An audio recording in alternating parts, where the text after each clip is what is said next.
अस्सलाम वालेकुम वरहमतुल्लाहि बरकातहू।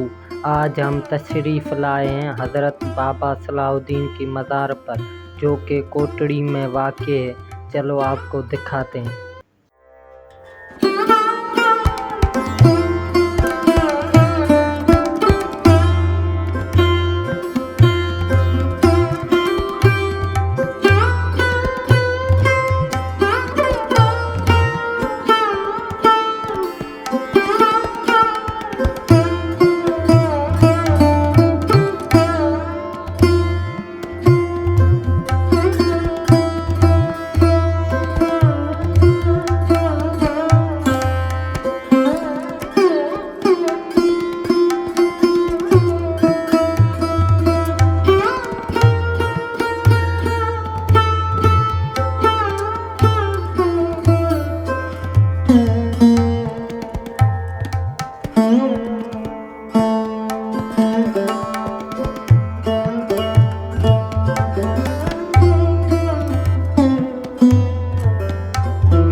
हज़रत बाबा सलाहुद्दीन रहमतुल्लाह अलैह चंद्राली थे, मगर ये चंद्राल के रहने वाले थे, मगर उन्होंने अपने मुल्क नहीं गए। जब अलीगढ़ यूनिवर्सिटी से इन्होंने वकालत पास की, ख्वाजा गरीब नवाज थे, वहाँ से हुक्म हुआ तो चीन की तरफ चले।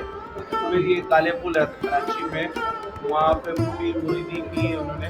फिर इसके बाद सकी अब्दुल वहाब साहब जिलानी रहमतुल्लाह अलैह के मज़ार शरीफ में तशरीफ़ लिया। फिर वहाँ पे माशू मार्केट थी हमारे वालिद साहब की, इधर ऊपर मस्जिद थी, उस हुजरे में रहते थे बाबा साहब। और आपके वालिद साहब का नाम क्या है? मेरे वालिद साहब का नाम हाजी अब्दुल रहमान, उनका नाम था लंगड़े सेठ के नाम से मशहूर, टांग उनकी कटी हुई थी। अच्छा, और ये बाबा जी को वफात हुए कितना टाइम हुआ? बाबा साहब को 50 साल पूरे हो गए। 50 साल पूरे हो गए अभी, और 51 कर लगे क्या। मेरे वालिद साहब का निकाह भी इन्होंने ही वालदा के साथ मेरे पढ़ाया था, बाबा सलाहुद्दीन। माशाल्लाह माशाल्लाह। मेरे वालिद साहब की 3 शादियाँ थी, तीनों शादियों में से औलाद नहीं थी, तो वालिद साहब को कहा था कि इस तरह शादी होगी, इस दिन बच्चे होंगे आपके अल्लाह के हुक्म से, क्योंकि अल्लाह के वली हैं, इनको हुक्म हो जाता है तो फिर तो मेरे वालिद साहब पीर मुरीदी था। माशाल्लाह माशाल्लाह। और इनका कोई दिहाड़ा ये सिर्फ सखावत, नोट निछावर करते थे और गालियाँ, यानी गुस्से में सुना दिया करते थे, मगर कोई बुरा न हमारे शिफा भी उनकी इतना से गाली। और इसका ये मुकबरा और ये सारा किसने बना? ये सारा कुछ मेरे वालिद साहब ने अपनी फैक्ट्री खत्म करके, ये सारा कुछ मेरे वालिद साहब ने दिया, कोई चंदे का पैसा नहीं लगा हमारे। और इसके बारे में हमें कुछ और बताएं। बस ये सादगी जिंदगी गुजारा, इनके जो सारा काम तकी अब्दुल वहाब साहब से लेंगे, सखावत ही सखावत बांटी थी और कुछ नहीं बात।